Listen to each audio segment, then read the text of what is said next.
Wait.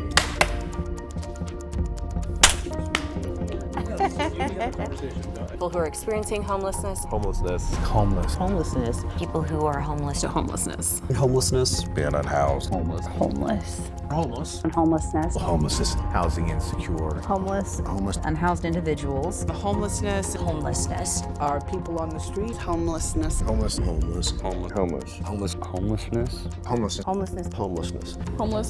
Homeless. Friends on the streets. So we do a homeless point in time count. Actually, everyone does it in the United States. You have to if you're getting federal funding from HUD. Our city actually had a decrease of homelessness of 1.5%.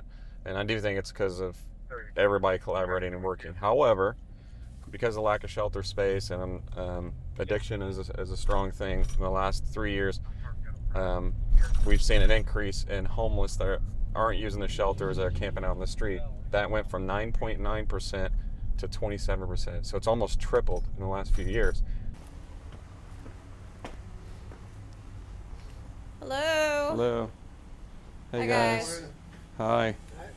Sorry Hey, guys. to wake you up. Hey, I'm sorry to tell you this, but it's illegal to camp in the park. I'm with the homeless outreach team. Are you interested in trying to get out of your homeless situation?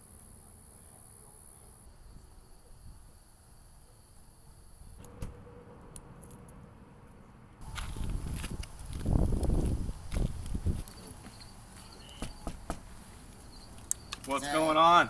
How you doing? Just chilling. What's up, brother? Got enough room in here. Maybe. Or we'll go outside. Whatever you want to do. Yeah. You need a bigger TV. Well, they had this one guy. He was chronically homeless in Delano Park for 20 years. He was an alcoholic, drank every day. His name was Rooster. That was his nickname. And they'd go and arrest him and take him to jail. He'd get back out, go back to the park, start drinking again. And they called us. They said, Nate, I know you started this homeless outreach team, this new thing. We don't know what you do, but we're frustrated. I was like, we're arresting this guy every day, and it's not helping. I was like, can you come out and meet with him and see what we can be doing differently? He's been more of a brother to me than my own, trust me. Yeah. And I've got a lot of respect for what he does and the compassion that he does have for people out here.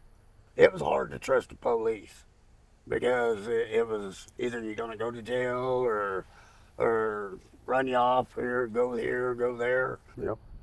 I think once, I started showing you respect, you showed me respect. As a young officer, as a rookie, that wasn't me. Mm-mm. I learned a lot in law enforcement on, how to talk to people, how to gain that respect, to treat people with respect, gain rapport, and that gets you a long way. You hear about institutionalization in the prisons. That's it. That's it. He taught me that it actually happens with the homeless population too. It took like a year for you to get used to even being in your apartment. You kept saying these walls are coming down on me. The walls are closing in, and I just felt confined. I told him, I said, I don't need furniture. And he said, why? I said, because I'm going to set my tent up right here in the dining room. It blew my mind. But once I started getting out and doing my bike riding and going out and seeing a lot of the guys and the gals, places to go and people to talk to, I wanted to better myself. I was tired of living the way I was living. That roof right there was everything to me. Because I don't see myself back out on the streets, living along the railroad tracks, under bridges. It's just not me. I just made that.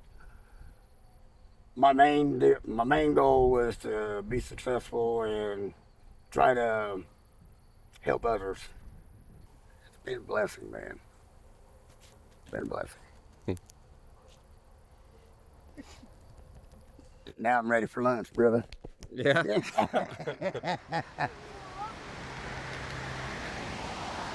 You'll never solve homelessness. Life is messy. Um, things happen. Things happen in relationships, things happen with people's health, things happen, and people will always fall into homelessness. So, we're in a really challenging time. All of the resources related to COVID-19 have dried up. And so we're seeing a spike in demand for services across the spectrum, whether that's job training services, housing services, food security, everything. It was like all of those resources dried up at once. And, with that combined with inflation and the costs of rent and food and everything else that we do in the world, right? People are just struggling to be able to pay rent and to pay their bills. So, we've been trying to leverage the funding that we do have available to try and have the biggest impact to the community. Our goal is to reach functional zero, and that's when the number of people entering homelessness is never more than the community's ability to house them. First of all, we need a 24/7, 365 resource. We are a resource poor community. We really are. There are not enough resources. So if we can figure out ways to leverage the resources we have, they can have a much bigger effect. And what we see happen often in this community is trying to connect people to that next resource. It's a cold handoff. It's here's a business card, make an appointment with them, or I've made you an appointment, but it's a week from next Tuesday, and good luck getting there. If we can bring resources in one location where it's taking someone down the hall and introducing them to that next resource, rather than we hope you get connected at some time in the future, that it's going to be more effective for the people that we're trying to serve. We work to try to break the cycle of homelessness. We actually try to divert their charges away from the court system as much as we can for services. Ours is actually to house 100 homeless per year, and we've accomplished that each year. We've been live for about 10 years now.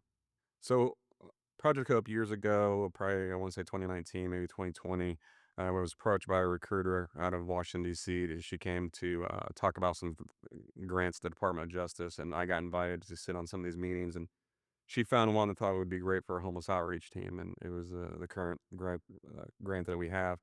I explained my vision. At the time, we had a lot of housing vouchers, but not enough case managers in the community because all these housing vouchers have to have a case manager, right? Because you can't just put someone in a house and expect that to be successful. And so I said, fine, let's write a grant, let's get some more case managers and get these people off the streets and stabilized. I remember certain guys I probably arrested 100 times and they were still homeless.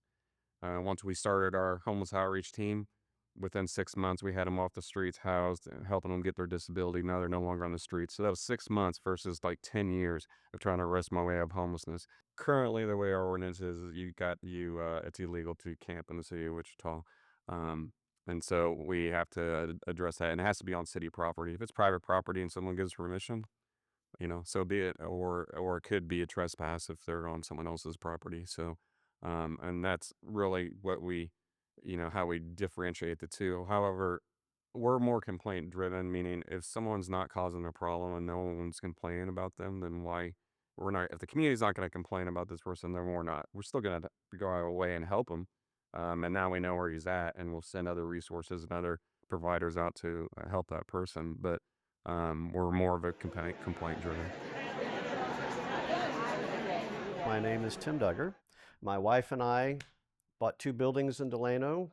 We have commercial properties on the bottom, and we lofted out the top for our private residence. I mean, yeah, the immediate goal is we don't want anybody freezing to death. We don't want anybody being hungry. I felt it was important that business owners be represented in all the discussion of homelessness. A lot of that discussion is on the homeless themselves. What they need, what can we do, where can we put them, where can we put their resources. But I was hearing very little on how is the homeless problem affecting business owners.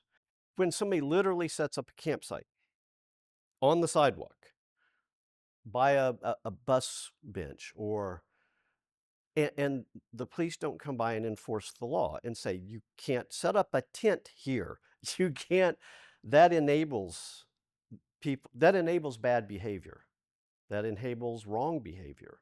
It is illegal to, again, just enforce the laws. If the city wants people to camp, then they've got excess land, let's set up excess land and let them go camp on city land somewhere, take them, whatever.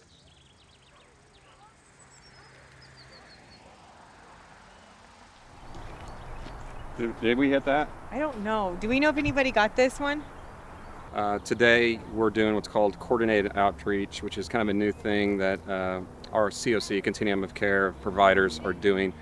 It's also an idea that the Chief of Police wanted, where we coordinate with other providers, maybe the VA. We find a veteran that's out here with our city housing. Obviously our homeless outreach team is out here, Substance Abuse Center of Kansas, and a lot of these other providers in United Way. And our focus is to get these individuals that maybe aren't seen at the shelters and aren't utilizing a lot of homeless services, that are kind of falling through the cracks, and get them signed up for housing. First go. Because there's multiple tents. Yeah. Have you seen Caitlin? Not yet, but I think you remember it's at the very end. So eventually when we get to the very end, hopefully she'll be there. And I'm watching her. Right? So we've been out here a lot, doing outreach, and some people we've been looking for. A veteran, I was working with Adalia, looking for him, and then another young 22-year-old female who started crying and decided she wanted help, and so I'm looking for her. Her dad passed away. Her mom, stepmom, has all of her birth certificates from her original mom because she's foster, right? Right, so right. how do you, as a foster kid, how do you get your birth certificate? No. Yeah, so. God, we can help her. I ran away from foster care when I was 17, so I was running for a whole year Okay. because I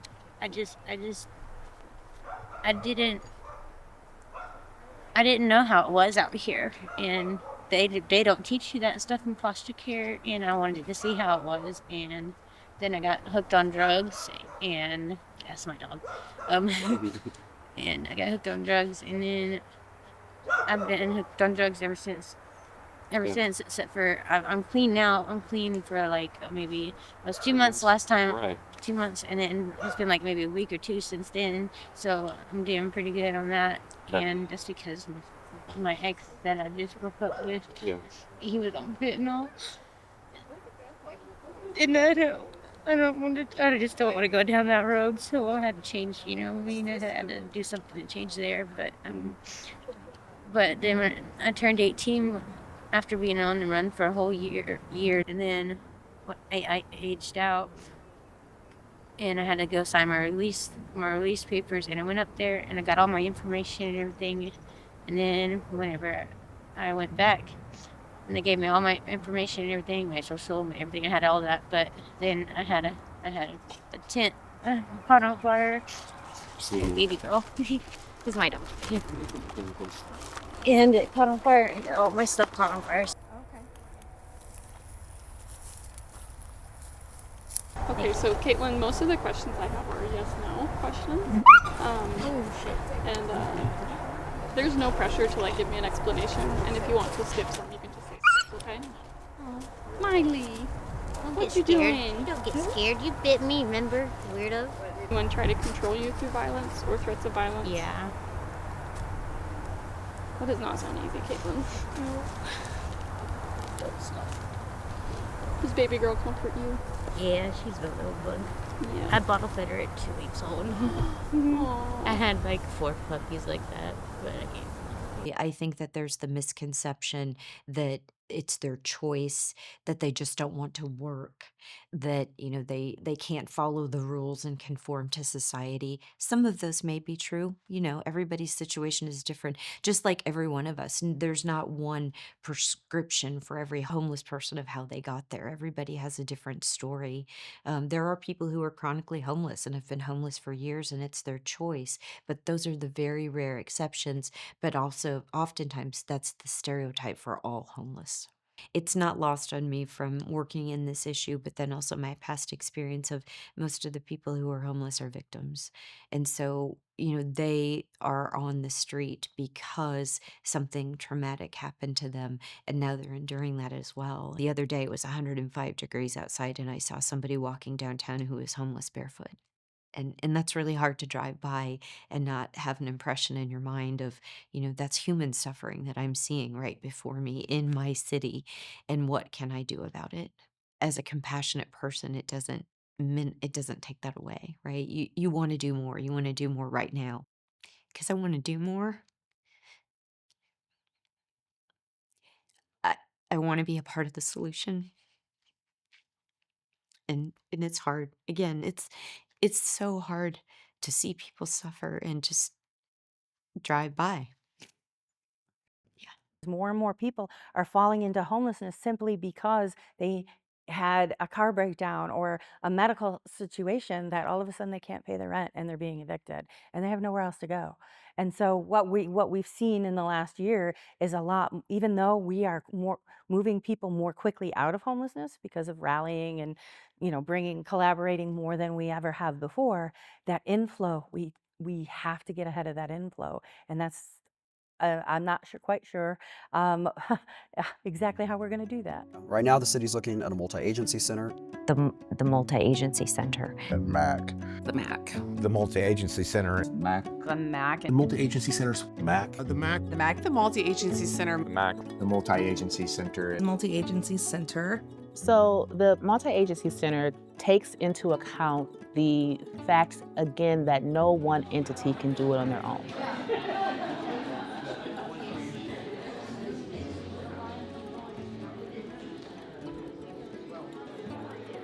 Good afternoon, everyone. We're going to be getting started here shortly. If you have questions, comments, there are cards in the back of the room. So please grab one of those, fill it out, and we will get to them very soon. So thank you all for being here, and we'll be getting started here. Good afternoon, everyone. Thank you so very much for joining us at the Advanced Learning Library. My name is Lily Wu. I'm Mayor of the City of Wichita, alongside Vice Mayor Maggie Ballard. Today, we are going to discuss more tentative plans regarding the future of the Multi-Agency Center, also known as the MAC. A resource center that will help navigate people through the system and connect them to the providers that are in community. And we need to have one central location where we can help a person navigate through the different areas and connect them to the right resources. So I'm really excited that, again, from March to where we're at in the summertime, we've been moving forward with where can we be to have a community multi-agency navigation center to help our individuals facing homelessness. Years ago, we started having a conversation about the psychiatric hospital. We got one. It's coming. It's not soon enough, but it's coming. We need more healthcare workers. We got the biomed center. It's coming. We've been working so hard on all of these steps. The MAC will have space for them to take their stuff, so they're not just abandoning everything. Like, really have tried to think about everything that could potentially be a barrier. A pet, your stuff, whatever that might be. Some of the providers and some staff at City Hall talked about park, and it made me a little bit nervous, but the more that I thought about it, I'm like, there's like over 40 resources in like a 2-mile radius, and we know how difficult transportation is. Like, if you can't get there, you're not going to your appointment, and you're not going to get your injection, or you're not going to get your meds, or you're not going to. It was crucial. And so the neighborhood lost their minds, rightfully so. This is preliminary, right? We've only just now begun, right, really kind of diving into what this looks like. And so as we go through this, even though we've done some preliminary work, right, this is still really, really preliminary, and no decisions have been made. We want to kind of, again, set the stage and frame the conversation. How much is this going to cost? As far as the actual capital investment or the ongoing maintenance? All of it. So, where's it going to come from? Taxes? Oh, okay. The question was, how much is this going to cost? You're forcing this onto a neighborhood. What does the neighborhood plan say? So I'm getting bombarded with questions here, so bear with me for just a minute, okay? That's my feedback. You don't want it. Something we have to all keep in mind is this is a humanitarian effort. These folks are individuals who live in our community, right, and are in need of programming and services. This is a humanitarian Lots effort. of houses next to the elementary school, it's not next to a homeless shelter. I understand that, right? Their property values are going to plummet. They're already plummeting. Would you want this next to you? I think that I could live next to something like this. What is the city going to do to stop the homeless being bussed here? I hear it all the time, people who have concerns about enabling and bringing people here and creating a magnet for homeless people. My take on that is we need everybody to start pulling their weight. We need to be that example of a community that cares, that's going to try and help solve the issue, especially with their own population. And the people who are here already seeking services, that's nothing we can do as a government. Even if I agreed with people about do away with the services and the problem will go away, there's still a lot of charities, a lot of nonprofits with a lot of heart out there, and that's who the people are reaching out to now. So we're not going to crack down and tell profit or nonprofits and charities, no, you can no longer feed people. No, you can no longer try and help people out. Um, the responsible thing to do is come alongside them and try and help our people and try and help all people. This is um, deeply ingrained in a lot of people's DNA about helping your fellow man. And I want to keep us in a frame of mind to where we're not looking at each other as Republicans, Democrats, Independents. We're looking at each other as people who have shared experiences, have shared problems, and we're going to come together and solve them. And so issues like this, they really can bring the community together. We need to block out all the silly noise. We need to block out all our assumptions and our prejudices, and we need to look at facts and actual ways that we can get out of this situation, actual ways that we can help our sisters and our brothers out there on the street. Well, welcome to Sedgwick County Government. My name's Ryan Beatty. I'm the County Commissioner for District 4. I'm also the Chairman of the Board of County Commission here in 2024. The challenge when we talk about shelter and we talk about the city of Wichita's plans for the multi-agency center is geography really does matter. In this community, we've seen plans about taking homelessness services to South Wichita. We've seen them about moving them to more remote parts of our county. And that's a challenge because the bulk of the services that homeless individuals need in regards to mental health, substance use, vocational training, housing, the bulk of those services are more centrally located. So if we take the shelter piece and we try to remove that geographically, from where the bulk of the services are, we actually create more barriers to solving this problem. So geography matters. I think most people in this community now say, hey, we just need progress. Please just make progress and we'll figure out the geography as we go. We don't have to reinvent the wheel here. Is there are some case studies, there are other communities we can glean from the work they've already done. There's a county in New Jersey that has accomplished functional zero. It's a comparable community here, but it's a bigger community. I think there's 1 million people in that county. They don't keep people in the Band-Aid of shelter, which is just crisis intervention. They move them to housing. So we have been working with Julie Orlando, who has achieved this within her community in New Jersey, in an area just outside of New York City. But she has been a voice that we've looked to, a voice that we've been able to connect with, who's actually been here in the community and shared her perspective and shared her journey and being able to have her community realize functional zero under her leadership.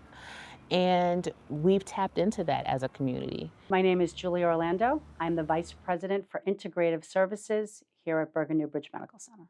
I began as the director of that center in 2009. The center's design was really done through the County of Bergen and through consultants who said, if we're going to retool homeless services, we want to do it right. And so they spent a good amount of time researching and learning about best practices. And I actually was volunteering as a community member prior for several years before I even became the director, because this is my hometown, right? So this is my county, it's where I live. I was working in New York City, but very invested in that. So when I became the director and running this facility, I knew pretty quickly that we had all the ingredients. We became what they called a vanguard community. They gave us a target. They said, you have to house 2.5 people a month. So we're like, 2.5 people a month. What if we house 3 people or 5 people? So we're pretty competitive. And so we started housing like more people. And that became something everybody knew. So everybody knew their role in it. It helped us really organize around a shared goal of ending homelessness. And then every month, you start to see yourselves reaching the goal. And then once that goal is really in sight, well, then it's just like, everybody gets excited. And I would have numbers on my door, and I would have crossed that and put a number, another cross that and put another number. Everyone got behind the same goal. So the reason that's important is because organizations have their own mission, and so they're very focused on their organization. When you're working in this way, it becomes faceless. It becomes just a whole bunch of people working together, doing what they do best, almost like an orchestra, just all playing what they play in their individual instruments for this like beautiful symphony. I often describe this to other communities as if homelessness is a race, that beautiful facility is the car. It's got all the bells and whistles, got all the things you need, right? It's got the shelter beds, it's got food and nutrition, it's got nursing, it's attached to housing, it's connected to other programs, it's a collaborative. It's like a magnificent racing car. But a racing car needs a good driver. And I really feel like I was a good driver at that time to drive it forward. But a wonderful car and a terrific driver is not enough to win the race. You also have to have a pit crew. Any like socks? Yeah, I think socks. If there's Undergarments. There's some quality undergarments, yes. Okay. We're looking for some shoes, most likely, since it's been raining. I'm hoping there's some like rain boots in her size, but also basic things that she doesn't really have access to, like socks, some nice pants, shirts. We brought her some last time, but I was guessing at her sizes and her shoe size, but now we know. So we have a better guess at what sizes she needs. Most of why I want to do this is like to build some more rapport with her. Plus, a week from today, we're gonna go get her ID. So just to check in and be like, we're gonna come get you in a week. Here's some other stuff. It just helps like build the relationship.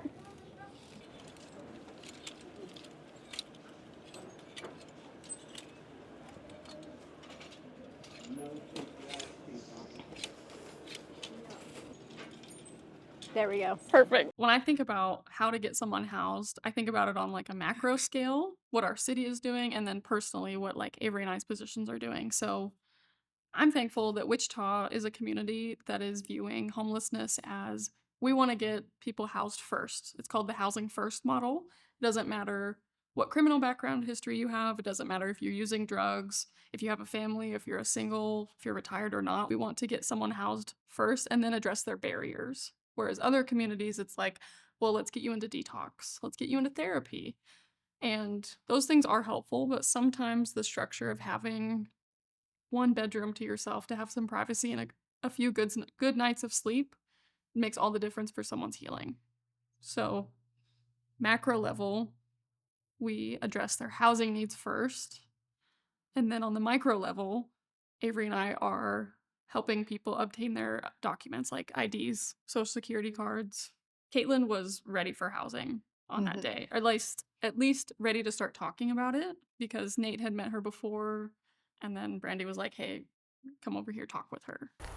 Caitlin, it's Sarah and Avery. Hey. Good morning. How you doing?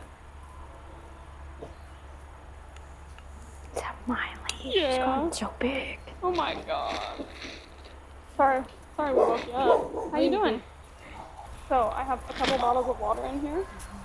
Plus like a little food thing. We've brought some dog food. There's one thing. Baby girl's pregnant. Oh no, really? Mama's pregnant again. Oh my goodness. Okay, but we found a really cool shirt for you.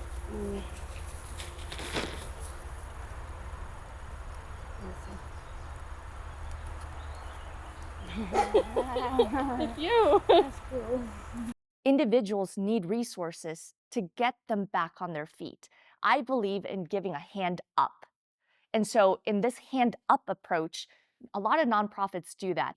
You need first your basics met in order for you to realize what I actually need are some job skills. Let's connect to some job skills that get you stable employment, that can then sustain you in housing, and then you can launch. The whole idea of a navigation center is to launch people into a better state, because this current state is not working. So it shouldn't be a left or right issue. We want people to really realize their full potential. And I think that that's the way that we need to frame this, because every individual is a valued community member. I am a person with lived experience in homelessness, mental health, and addiction. Every day was a crisis. Every day was, what do I do next? Where am I going to put my head tonight? Where do I keep what few belongings I have safe? And where I could get my next fix, basically, to be able to stay awake long enough to keep my stuff safe, and until I could find some place that I could get away from everybody and actually sleep for a little while, and know that when I woke up, I'd still have my belongings. How is everything else going? Oh, okay. Except your teeth. We can make an appointment if you want. Yeah. We can call them on my cell phone. If this is a medical emergency, please hang up and dial 911. Please listen closely as our options have changed. Do you want to talk or you want me to talk? If you know your party's extension, you may... My name is Yes, Sarah. And I'm here with one of my clients, Caitlin. And she needs some dental assistance. She's needing some teeth pulled, so we were calling to hopefully make an appointment. Okay, sir, you patients or doctors currently have a pause, so you could try back next month on the 1st at 8 a.m. Someone should be able to get you in. Hopefully. I went to the hospital because my teeth was running 150 blood pressure. Oh my god. Yeah, and that's how bad my teeth were. And they were in an ambulance for baby girl. How did baby girl do on the ambulance? Pretty good. Yeah. She go in the hospital with you? Mm-hmm. Oh wow. And I walked there. I had to walk all the way back without any shoes. From Leslie? The St. Joe? St. Jones, yeah. Oh god. Hi, good morning. My name is Sarah, and I'm here with my client, Caitlin. We're looking to schedule a dental appointment for her. I have a cancellation at the clinic on April. It'll be for an 8:30 check-in time. Okay, let me pull up my calendar really quick. You said May 14th, which is Tuesday. Okay. And that is just like a pre-consultation, just to like assess what she needs. Is that right? Yeah. Okay. Okay. Yeah, let's go ahead and get her in for that one. Caitlin is currently homeless, and I'm trying to get her housed. I'm her housing case manager, but she does not have an address right now. We actually need an address, and unfortunately the appointment has already been taken. Okay, let's do 402 East 2nd Street. Something that I had already offered, it's already been taken by another patient. Oh, even in the time we've been talking? Okay, what's your next availability then? We are looking into November 21st. I don't think we'll be able to wait that long, so we will seek services elsewhere. Society as a whole has no idea what it actually entails. And I've just touched on some of the, way I felt, but it's just touching on it. It is so much of a crisis, and I mean, it's an existential crisis that nobody who hasn't dealt with it can really understand. It is, absolutely horrible, some of your worst nightmares on a daily basis. And, until we can all look at each other like a human being and realize that, they must be going through something pretty bad to be sitting there next to a pile of trash on the street. Yeah, even going to providers back then, I felt different than I do now walking into a place. Uh, I felt like everybody looked down on me because I was in this horrible situation. We are at Health Core Clinic, and we are getting a dental consultation for Caitlin because she's got a lot of pain and needs some attention. My name is Teresa Lovelady. I am the president and CEO of Health Core Clinic. A large portion of our population does not have access to medical services due to their insurance status, their ability to pay even if they have insurance, and or sometimes there is just no access for certain services in our community. So to provide a place where anybody could come and they feel welcomed and they feel supported and they feel like somebody cares about them, that's really at the heart of Health Core Clinic. Community health centers or federally qualified health centers, our ultimate goal is to provide a safety net within our community so that no one is left behind because every soul in our community matters. Uh, Unfortunately, sometimes it's really tough to gain access. Sometimes when you do go into a hospital, they patch you up, give you a band-aid, and they don't have the resources to be able to transport you back to where you're going. As a community health center, it is our responsibility to our community to make certain that we provide a level of access and support services so that even someone who has absolutely nothing has the care and support that they need. I was a kid that grew up in a really tough home environment, and I guess if you want to say the typical single mom, siblings, extreme poverty, and no dad. Um, and so by the time I was 15, I was a homeless kid. And so I lived on the streets, and as best I could, I survived it. If you had a kid and you weren't watching your kid closely, and I was that friend that came over, I stayed until it was finally like, hey, who's that person? They need to go. It was hard to try to figure out where you're going to go next. And being a teenager, I was a kid who always, like, I excelled in school. I love school. There's no way I can go to school and be homeless. So you actually had to make a choice. You're either going to be homeless or you're going to go to school. But you can't go to school if you don't have a home. Because how the hell does that work? So to give up school was really tough. Um, Part of that process too, I became a teen mom. So I was a homeless kid that became pregnant at the age of 17, and I this was really tough because I was looking at the reality that I'm bringing another person in his world and I don't even have my stuff together. When my daughter was born, I had nowhere to bring her to. And my fear was if I go to the hospital and then I come back with the baby, what is that going to look like? But when my daughter was born, she was kind of sick and she had to stay in the hospital for a couple of days. And I was torn between, do I leave her there? Because I had no place to take her. And I'll never forget when I did bring my daughter home and I looked at her and I said, oh no, you're never going to have the life I had. Mama promised to do better. Like, Mama's going to do better. And you're going to have a better life. um, and so it's at that point that I went back to my old high school and I told them, I want to go back to school. Like, I want to graduate from high school. And so I had really cool counselors that helped me and they got me in a program and I ended up getting my high school diploma. Miss Clay was someone who really looked out for me. She made certain that one time I didn't tell the truth. And I told her my daughter was sick. So she came to my house and I told her my daughter was sick. She came and she's like, where's that sick baby? Because I said she had chicken pox. So yeah. So she looked at her. She's like, that baby does not have chicken pox. What's going on? And that's when I told her I didn't have enough money to buy tokens too.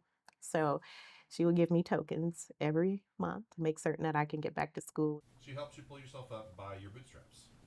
Pull yourself up by the bootstraps that's not realistic when you don't have boots.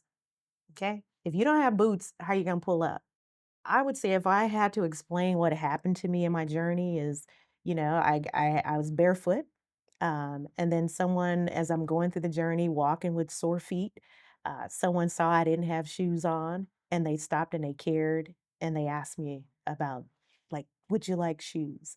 I was going to guess that the facility wasn't going to let her in without shoes. So just as a safeguard, I wanted to give her mine so she could make her appointment. Like, I can be shoeless for the rest of the evening. I don't care. But thankfully, Health Corps gave me some slip-on shoes. Ready. Cool. These are comfy. Sacrificing shoes. It had to be done. You should have seen us like a movie. She was going to cross the bridge. Yeah. Like across the street to come over to us. I rolled down my window. I was like, get in the car. And I was like, thank God. And she was like, I don't have shoes and I have fishing wire with me. And I was like, it's okay, just get in the car. If our community could collaboratively come together and truly address the needs of our unhoused community, it's going to require all of us to put all of our resources together and to unite in a way that we could really address the real needs of housing in our community. The city is actively trying to do this better. I think everybody in the community realizes that we have a problem. And so how are we going to make sure that we're curbing homelessness, encouraging people to get off the streets, making sure they get the help they need, while also maintaining our laws and making sure that we have quality of life. So I think it's probably one of the toughest things that we balance.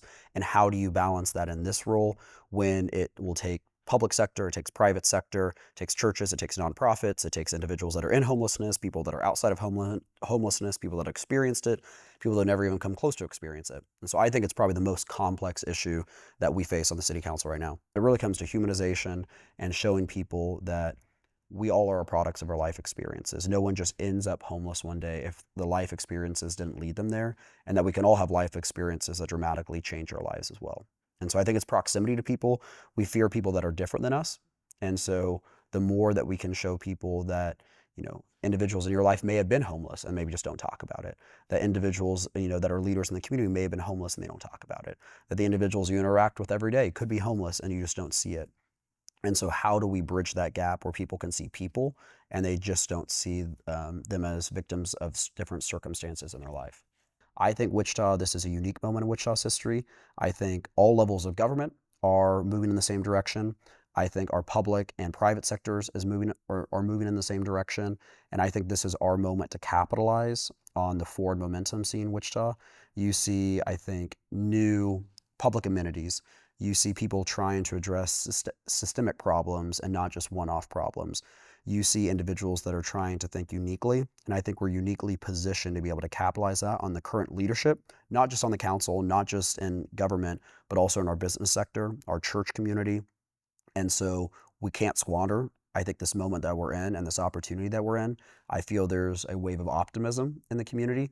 And I think if we're going to see change, Wichita, I saw statistics, Sedgwick County is an exact reflection of the United States. And so we are the county most similar to the makeup of America as a whole.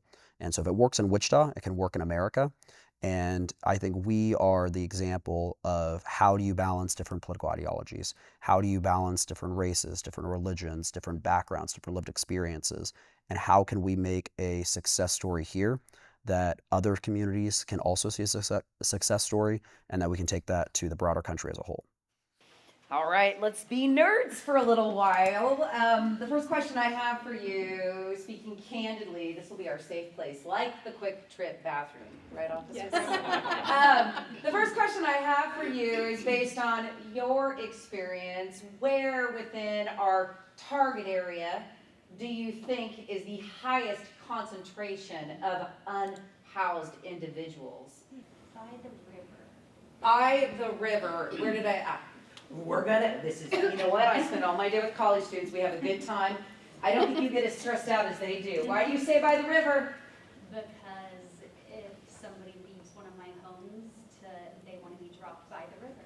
They ask to be dropped by the river. Yes. So that's been your experience, is that's where people go in the city of Wichita. Yeah. But we actually very intentionally slid it over a little bit because we wanted to focus on unique providers in that target area.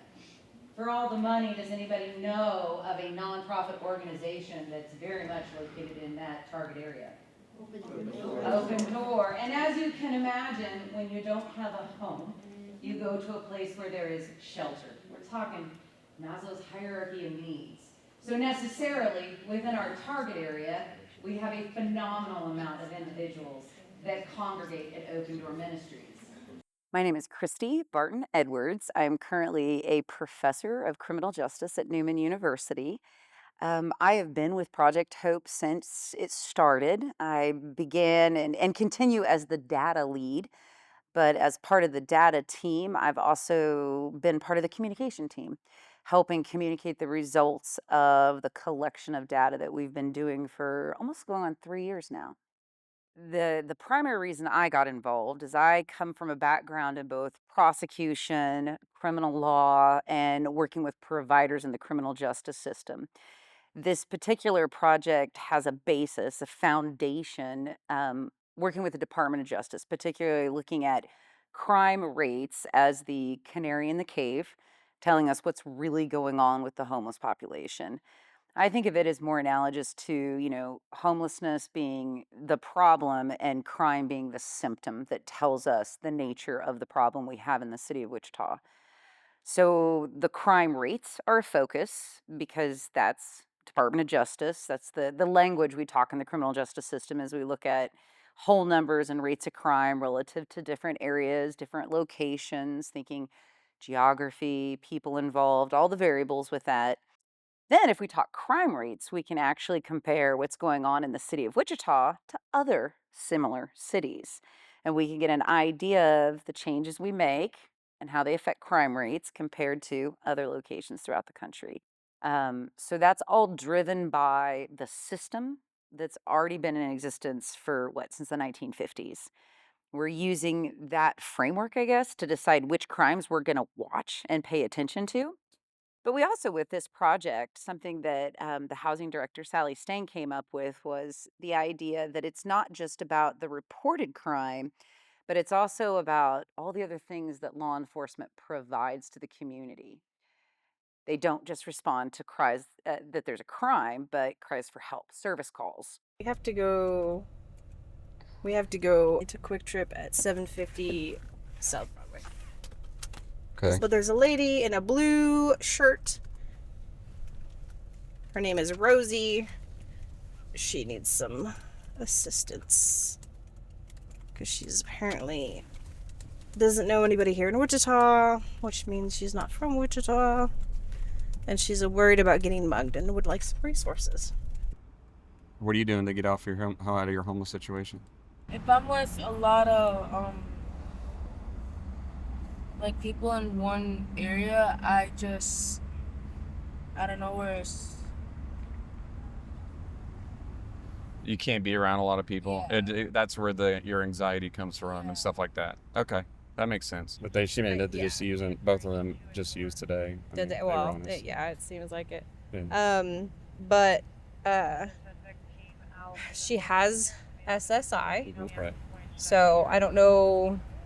She's more than welcome to go to Crossroads today, but she has to engage consistently, and with her using today, she's not going to want to go. Well then, I mean, she was saying that she wanted to pay to get her into a hotel, and they were supposed to get her in a hotel this week. So I kind of want to call. We'll have to call Breakthrough and see if we can't make that happen, because she's Betty Jo did say that she should have quite a bit of money in the Breakthrough account. I bet. Because I mean, we can do the thing where As much as I don't want to just set her up in a hotel, but at least she's not sleeping on the sleep. She's 19. Yeah. She needs to be in a safe place other than this, and then hopefully we can get her some substance abuse treatment. Yep. I can't even imagine somebody who is going through the system that's never been through the system before, how scary it must feel, how lost you must feel, and the unknowing of it, of what to expect. Sometimes we get so much in a routine that we forget who's sitting across from us and what they might need to get through that process. The aspects of the collaboration between the coalition and Project Hope are that there is a large population that both struggles or vulnerable with homelessness and or mental health and or substance use addiction. And so the dynamics of me being on the board of Project Hope or the leadership board are pretty impactful of bringing those worlds together to understand the whole dynamic of the struggles someone may be going through. Um, I want to say that if I had a magic wand, right, and I'm going to say that we had a great community. We had all the resources that we needed. We had all the funding that we needed, that people were getting the services that they needed, right? In a magical world, my magic wand would be um, to make sure that people have that empathy, that they have that education, and that we treat each other equally and are able to boast each other up instead of ignoring or knocking somebody else down, because that's really going to boost all the other resources that we have in the community if we have that. You know how we met? I Through don't a know. mutual friend, I Yeah, think. mutual friends, and they said, "You think you two will make a good couple?" And then my goals of getting unhomeless and her goals, and the way she carries herself, you know, there's a lot of room for illicit things to take place, but she's more on the straight and narrow, So we kind of hooked up that way. It's not enough, to buy food, transportation, and pay rent. One income isn't enough at all. It's not And so, enough, like, he could pay rent, but that's about all it would be, and then we would still be, hungry. yeah. Probably without utilities. I would get the utilities and have to get help later on down the road, I mean, $9.75 is not enough, you know, especially when you have a significant other. I think everybody that has the intent to help needs to get with some other organization and, try to network to where the help can actually go where it is needed. If you give somebody on the street somewhere that's 2 miles from open door, they're not going to make it at open door that day because you just fed them. Not that feeding them is a bad thing. Did you just spend, $8 at a burger joint that could have actually fed 4 or 5 of them if, the right groceries were purchased with that same amount, and that's it. If everybody gave $8, there'd be a lot more funding. If somebody wants help, they're going to have skin in the game. They're going to have to be willing to sacrifice, whether it's some freedom, whether it's going through withdrawals. I don't know, but there is, you've got to have skin in the game for it to work. I took the whole thing out, so. That's good. I'm sure you'll feel much better in a few days after the swelling has gone down. Yeah, Yeah, your face might swell up a little bit. it might not, because it didn't even swell up when I had the infection in my face. Yeah. As far as your stuff, how much do you think you have? Like, I only have like a suitcase and like maybe a couple tote, maybe a tote okay. and a lunch basket. It's not very much. Okay. Yeah, that's not much at all. I didn't make it to my ID appointment this morning because I wasn't down there at Curry's, but I think we can get it in housing without an ID. Yeah, so our next step, she's identified where she wants to live. So now I need to coordinate with Shelly Hopped over Housing First to speak with, to coordinate like payment for application fee. We'll have to fill out an application. And then, they take care of like the money logistics. We just have to make sure that you're approved, which shouldn't be too hard. I feel like we're starting to move the needle now. Over the years, we've had people come to the table who either have complaints or ideas, but aren't willing to sit at the table and work. They like to just kind of give the work over to us. And I know personally, I've always said that this is everyone's challenge. I really don't call it a problem. It's just a challenge. Being unhoused is not a problem. It's a challenge that somebody's facing for whatever reasons, but some in the private sector have kind of complained about either where these individuals are or how many of them there are. And my thing has been, so what are we going to do about it? Not just the government. And if there's a financial cost, who's going to all contribute to that? It can't just be government. Private sector has to kick in as well. I think the problem in District 1 is less of the image they have. I think people do have an image, but more so we try to ignore the things that are not pleasing to us. So, how many of us get out of our vehicle and see somebody who's unhoused sitting on the curb, in front of the business we're going into, and just walk right past them? Don't even acknowledge that there's a human sitting right there. Driving down the street, and we have the privilege of driving, and maybe we do see someone unhoused, but it doesn't register because we're driving. We don't care. I think the biggest misconception on public safety and homelessness is that someone who's unhoused is going to attack you.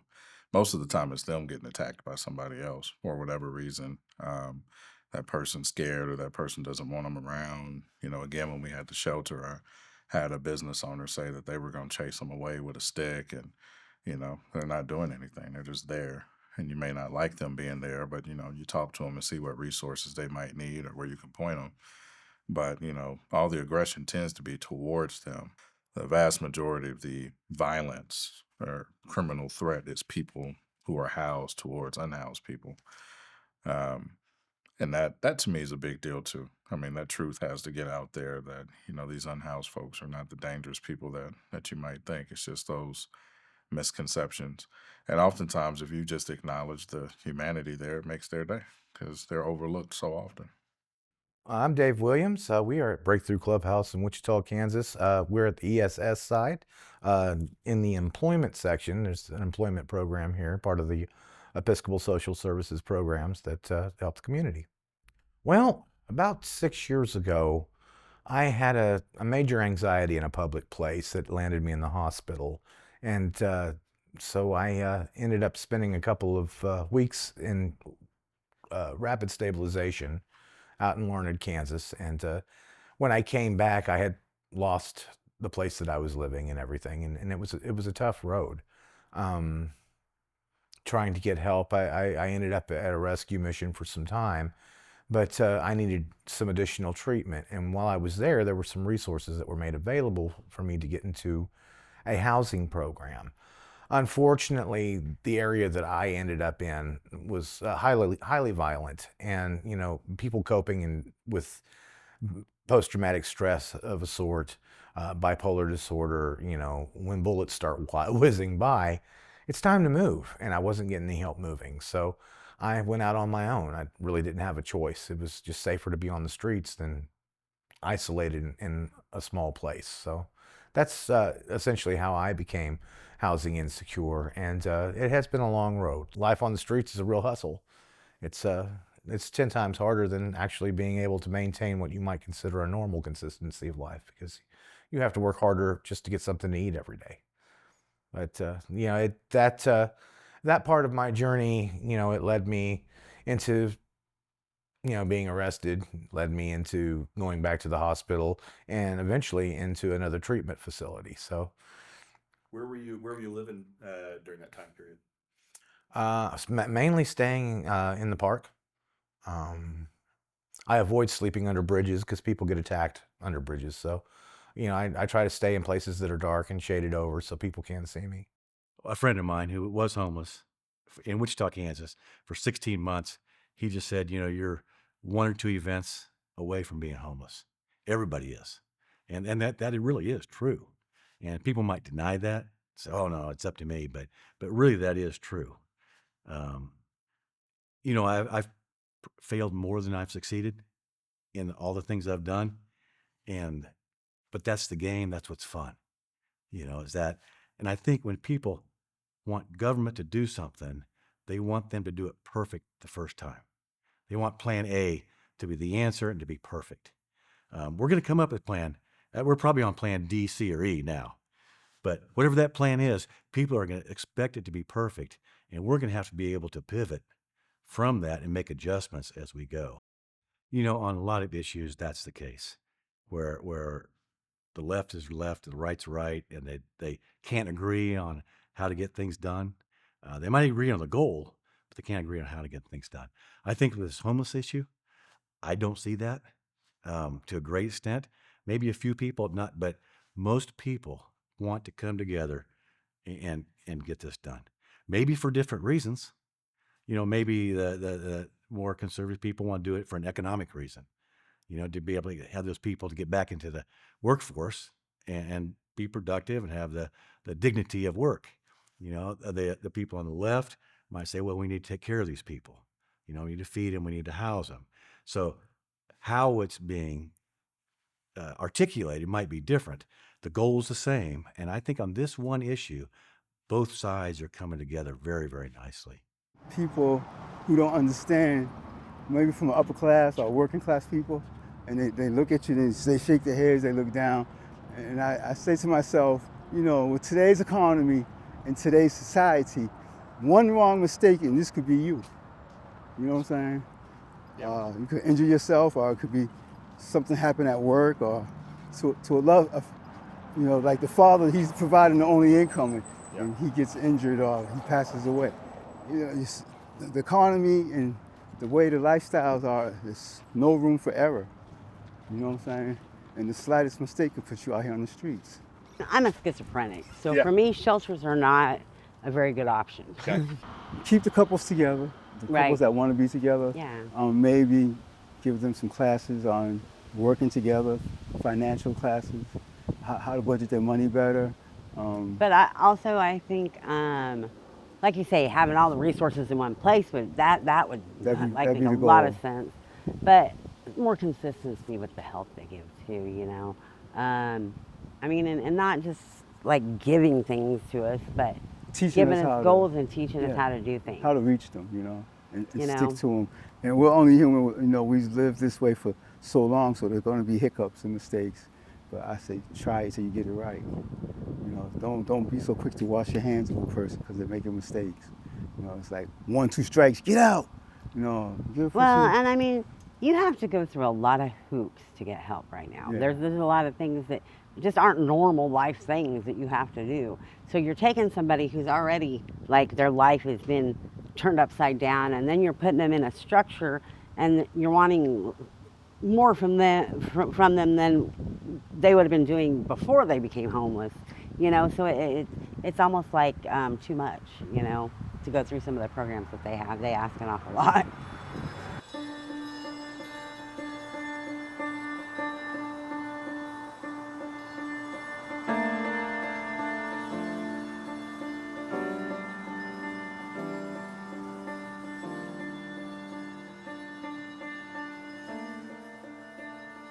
I don't think we're waiting on anybody else, so we can head on in. Today, we have a group of homeless service providers coming to take a look at the Park Elementary property. This is the site. The city has an option to purchase it with the hopes that we will turn it into a homeless services center. This is an opportunity for our partners to get in and take a look at the building as it is now, so that we can work together to try and design the most impactful program for our community going forward. So kind of what I've been thinking through, and especially seeing at the task force, the flow chart that y'all have worked through, is this, and maybe even a little of addition here, is where I envision the security. And then this is kind of the fork in the road. If someone's coming in and they're a shelter resident, they're going to come this direction. And if they're going to come just to the agency side, they're going to come this direction. Yeah, so I'm Connor Christ. I'm an architect with HFG Architecture. We've been working with the city the last, almost last year, working through site selection. And now we're working through kind of the design implementation of what Park Elementary could be as the multi-agency center and congregate shelter. I've got these, like, if you stairs all kind of stay in the way they are, but like, this is one of the first classrooms. What I'm envisioning is being able to have each of these pods with beds along the back wall against the windows, so that every person's got access to daylight. They've got kind of their own space, and then repurposing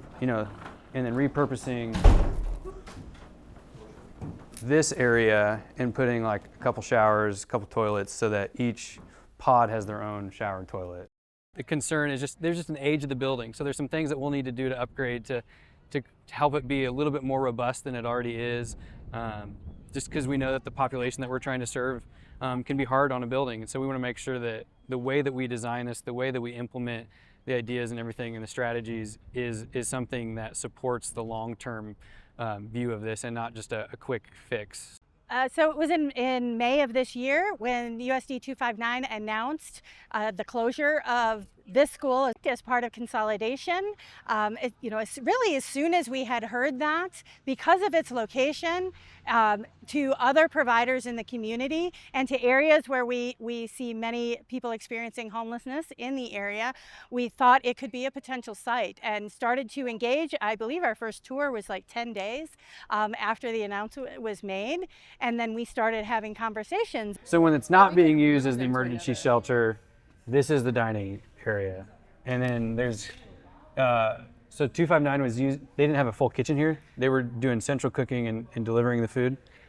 I anticipate we'd be able to work through a similar partnership with Lord's Diner. Yeah. So currently we are working to get to the City Council on September 3rd with the purchase agreement between the city and USD 259, as well as final zoning approval, as well as an agreement with Petra to move forward on the first project, which is preparing for winter shelter.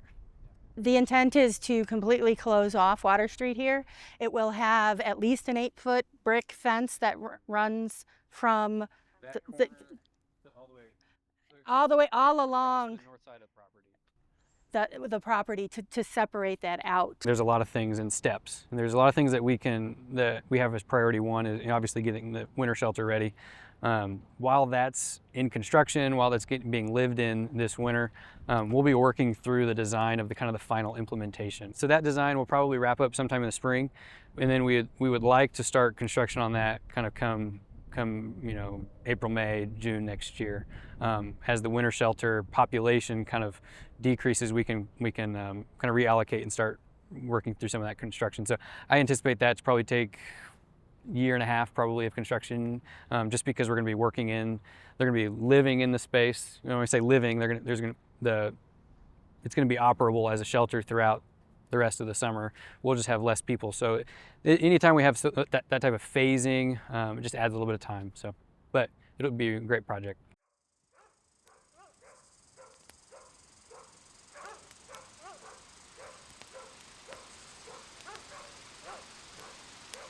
It's Sarah and Avery. I don't think she's home. So we came back to try and find Caitlin. Caitlin!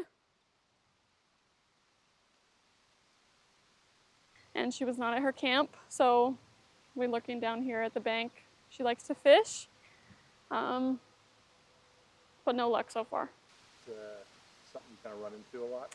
Yeah, all we can do is leave a note and hope that they're there the next time. But oftentimes we'll make an appointment with a client, informal or formal, and then we show up and they're not there. So it's really challenging because actually for the last 4 months, our care teams have been able to go to the shelter and engage with people, and they're generally easy to find. Well, now there's not, especially for women, there isn't a women's shelter. There's family shelter at the inn if you have, and then you have the men's shelter at Union Rescue Mission. Now people that outreach and caseworkers have been working with, we might not be able to find them because they've scattered. Oftentimes they go into encampments, they sleep in cars, and so even when all of a sudden we may have a resource available for someone, the next challenge is now we got to go find them, and it's not so easy. Caitlin? Just looking for a Caitlin?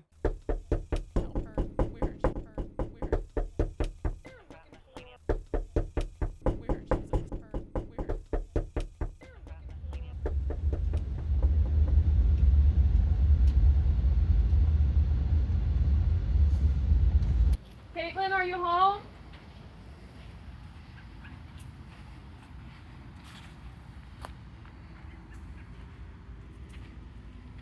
Last time I was here, she was here.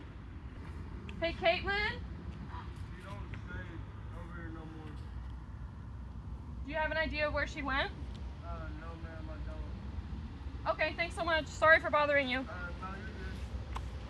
Because I think if she's not here, she might have gone back to her original encampment.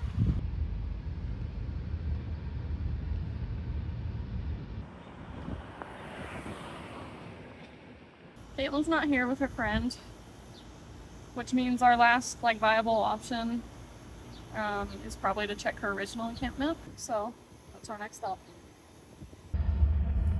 So we're attempting to locate Caitlin at the third stop of the day, her original campsite, and we're hoping she's here. If not, we really don't know where else to look because we've checked every single spot that we know we found her before. Hello. Hi there. Hey. Hey, Curry. Caitlin around?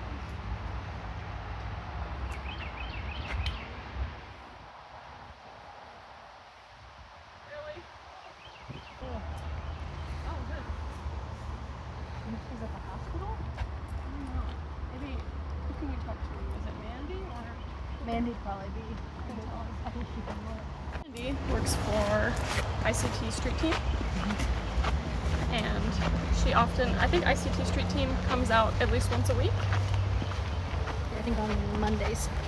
So she's more in tune with who's frequenting and leaving, etc. So when we get back in the car, we can email Mandy. That's kind of like the unlucky part of our position is that since she doesn't have an active working cell phone and she's not always in one spot at one time, it's kind of like we're guessing, like an educated guess. But today has been a 0 for 3. Yeah. I'm just hoping that no one harmed her. Anything can happen out here. Yeah. I mean, being a mental health, overdose, physical health. Being a young homeless woman is already being homeless is already vulnerable in itself, and being a young woman homeless adds another layer to it. She also has a dog who is pregnant right now, so I mean she might be staying with another friend for her dog. Or seeking help for her dog, I'm not sure. I mean, that dog and her are attached at the hip. They're both each other's lifeline, and they deserve to be together, live together, just like anyone else and their dog.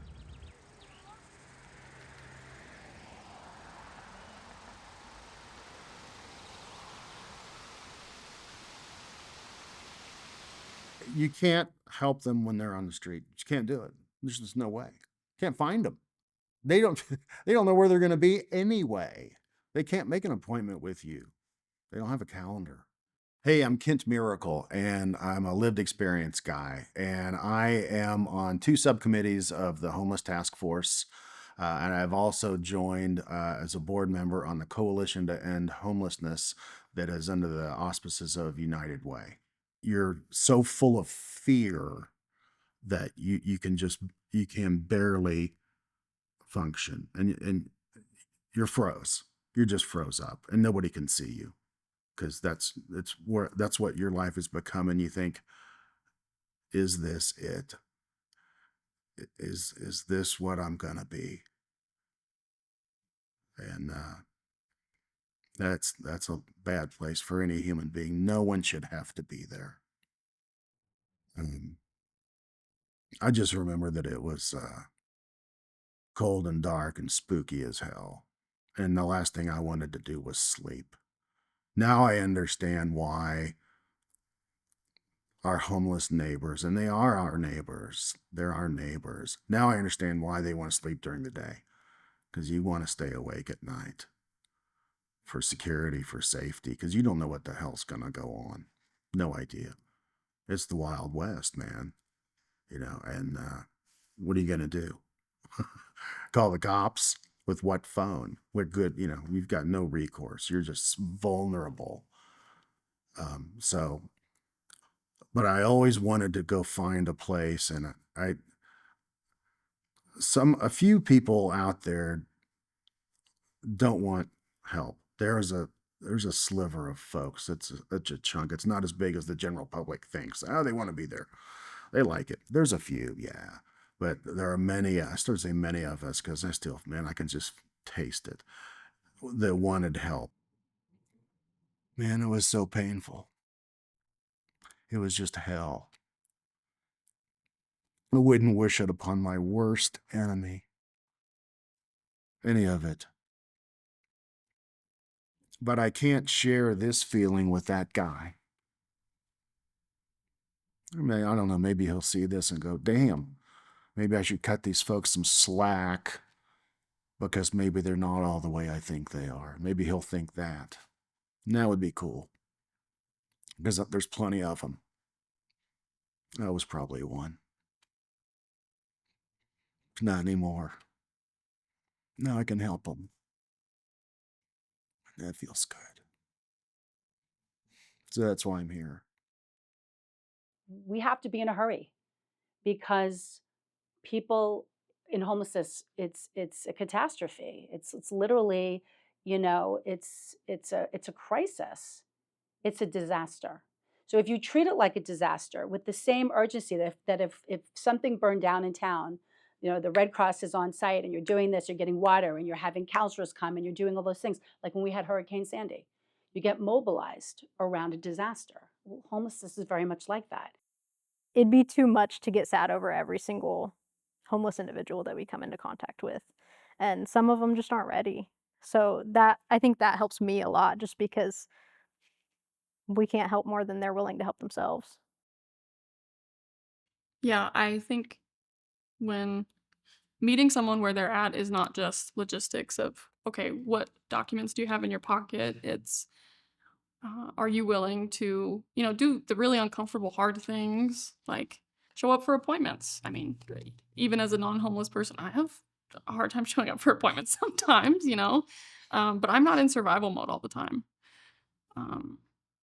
So I agree with Avery, meeting someone where they're at, where their motivation and determination is, but also it comforts me to know that, Avery and I are not doing this by ourselves. We have the rest of the housing team at the city, United Way, Humankind, ComCare. Everyone in the homeless field is here supportive in many different ways. So I personally feel less overwhelmed when I think there's a community here. It's not just me holding the world on my back. Mm-hmm.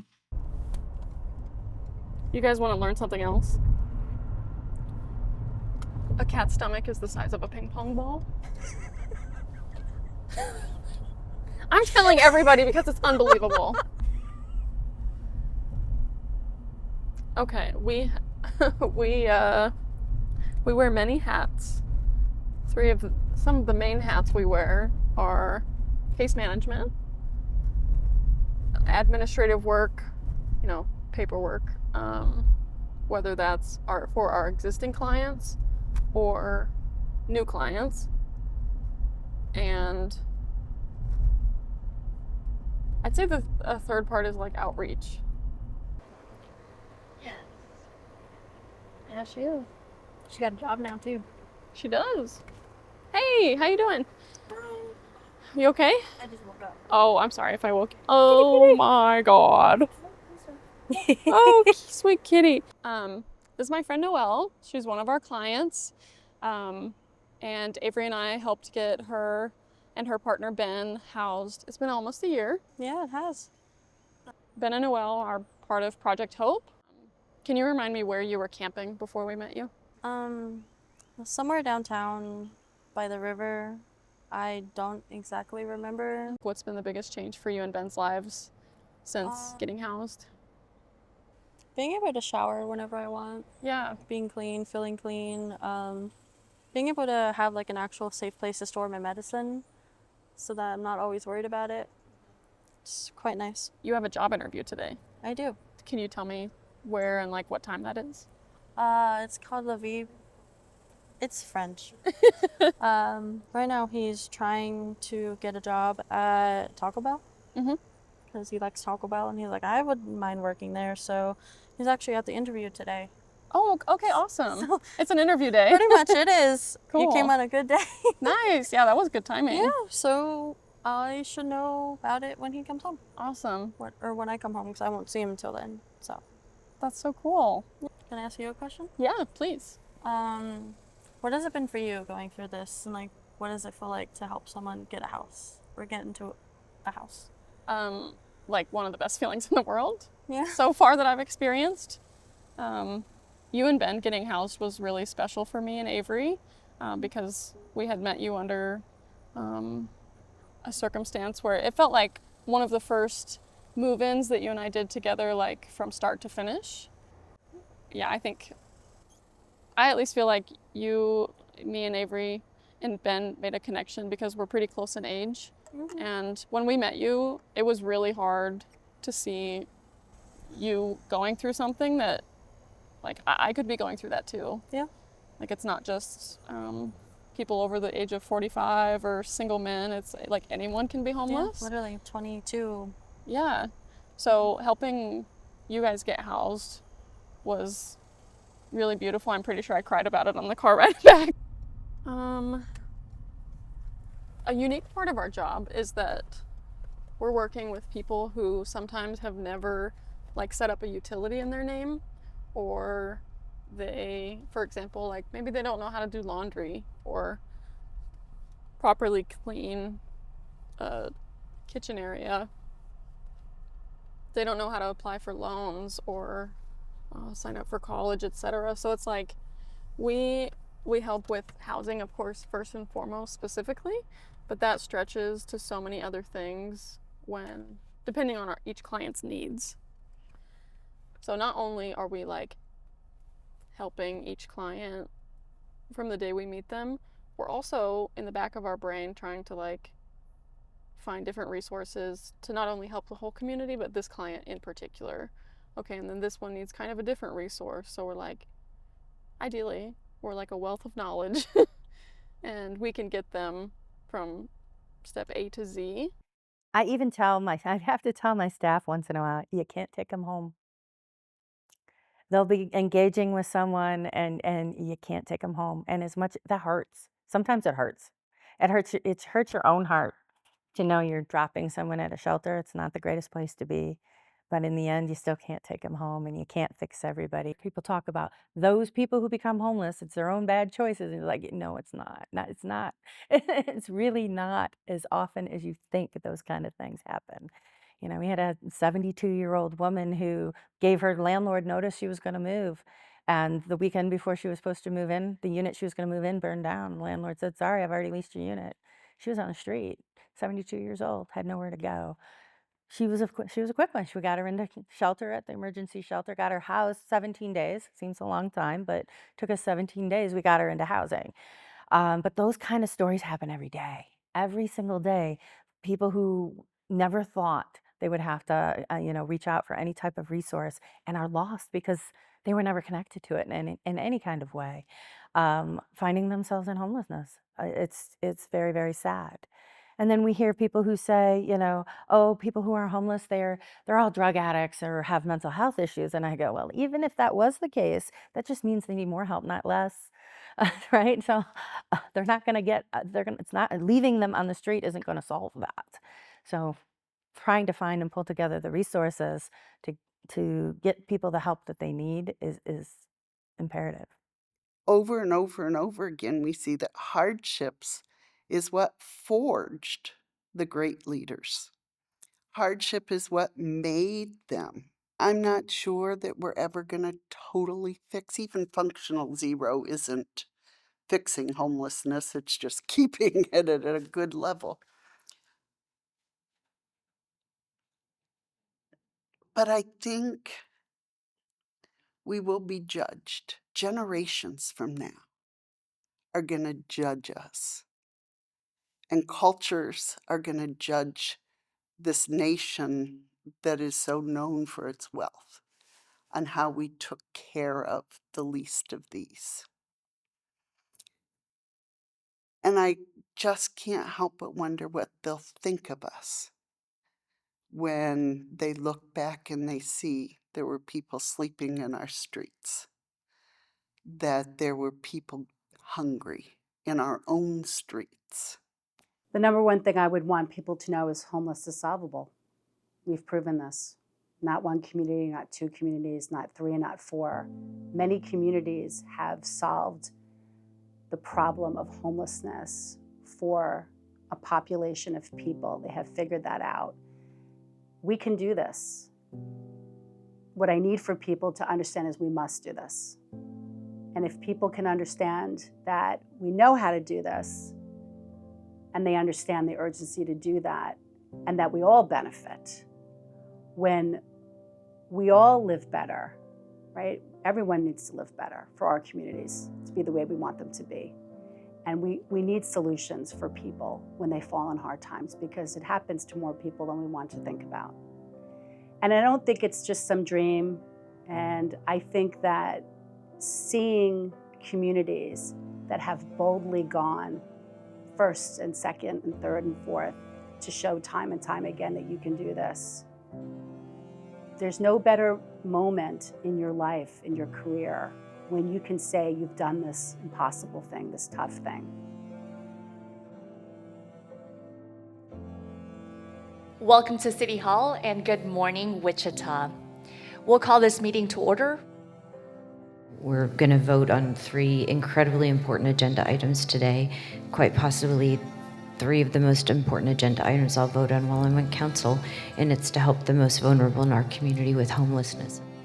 A reminder to you and the public, the MAC vision. We've been talking about this for a long time. This is a vision to provide a one-stop shop for people experiencing homelessness, a place for programs to collaborate, and to provide ease of access into various services. So in our minds, we see this, we're gonna see congregate shelter, non-congregate shelter, housing navigation, housing, case management, benefit enrollment assistance, and employment assistance, all working together simultaneously to help people break that cycle of homelessness. Can providers who would, for instance, Union Rescue Mission, Humankind Ministry, Salvation Army, could they have a presence in the facility while it's still being developed? That is at my absolute hope. Madam Clerk, please open the roll. Motion passes 7-0. Madam Clerk, please call the next item. I always say that's one of my weaknesses. I don't celebrate enough. And we need to go back and we need to thank everybody who's been involved and who's had patience and taken on different, other responsibilities as we've had to focus so much time and attention to this effort. It really is a team win, not just for the department, not just for the city, but for the community overall. And so I will start this afternoon in my little area on the 10th floor, and then we will continue to celebrate moving forward. We'll have those conversations with the continuum of care and other providers that this is a big win. It's a huge win for our community, and we need that momentum and we need to keep pushing it forward. I feel very excited for our community. It has taken years to get to this certain moment in time. And as a local government, the city of Wichita, the council, we decided that this is going to be something that we together will want to come to the table with a solution. And now we have a solution. We have a location. Oh my God. She hasn't, for some odd reason, left you a voicemail on your work phone, has she?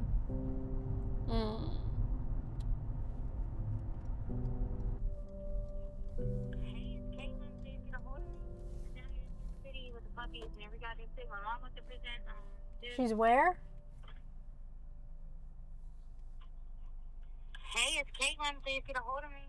I'm down here in Sin City with the puppies and every goddamn thing. My mom wants to present. Just get a hold of me. Which Sin tent City. city?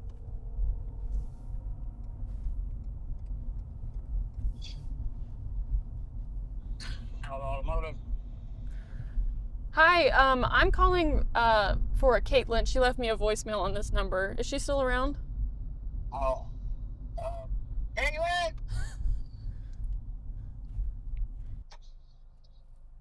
Hello? Caitlin! Yeah.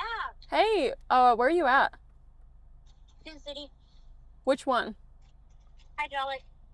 Okay, are you near like where Curry stays, or are you in a different section? Yeah. Yes, to the first one? You're near Curry? Mm-hmm. Okay, we will be right there. And when I say right there, I mean in 20 to 25, 30 minutes. Because As quick as we can. yeah, as quickly as possible. You just promise me you'll stay put, okay? Yeah, I'll stay put. Okay, perfect. I'm so glad you called me and left me a voicemail. Thank you for doing that. Oh, there we go. Good eye. Caitlin?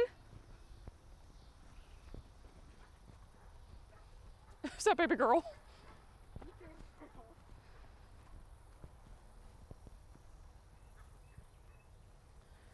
Caitlin? I'm just gonna give it a minute to see the dog. Hopefully that's baby girl. Caitlin, it's Sarah! I'm hearing voices everywhere now. Yeah! Okay, well let's get your puppies and whatever stuff you have. Okay, we can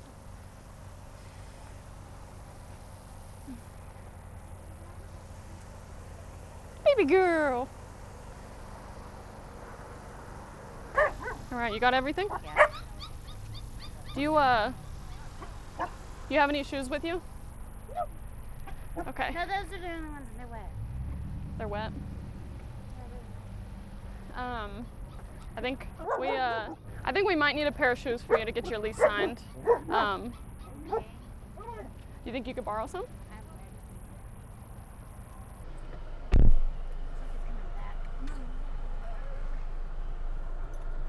Sorry. Let me...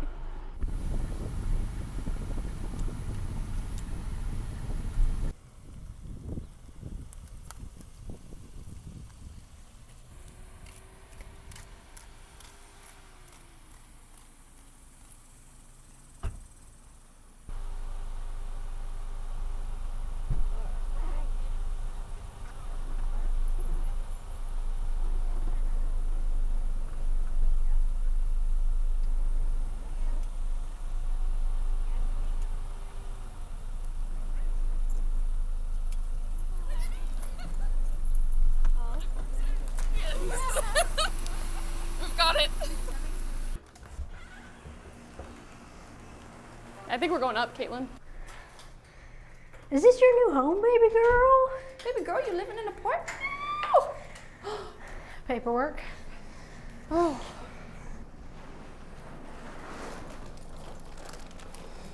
Get that door shut. Holy moly.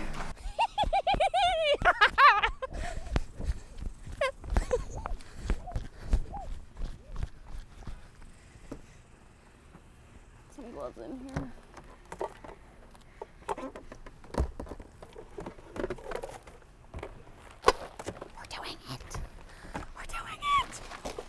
The day's here. You know that mean that's like, all right, everybody stay calm, it's happening. Stay calm, it's happening. Let's see. Bleach, gloves, toilet paper. Got this too. Okay. That was gonna be for your, okay, so these are for your. I hope her future turns out to be whatever housing we get her into right now, she can meet her own basic needs reasonably. For example, pay her bills, you know, shop for groceries, take care of her dog. Hopefully meet people in the same complex who she connects with and likes. And then she pursues other things she wants in life that she might not have been able to before. For example, getting her glasses back because she needs glasses, or going on a big fishing trip.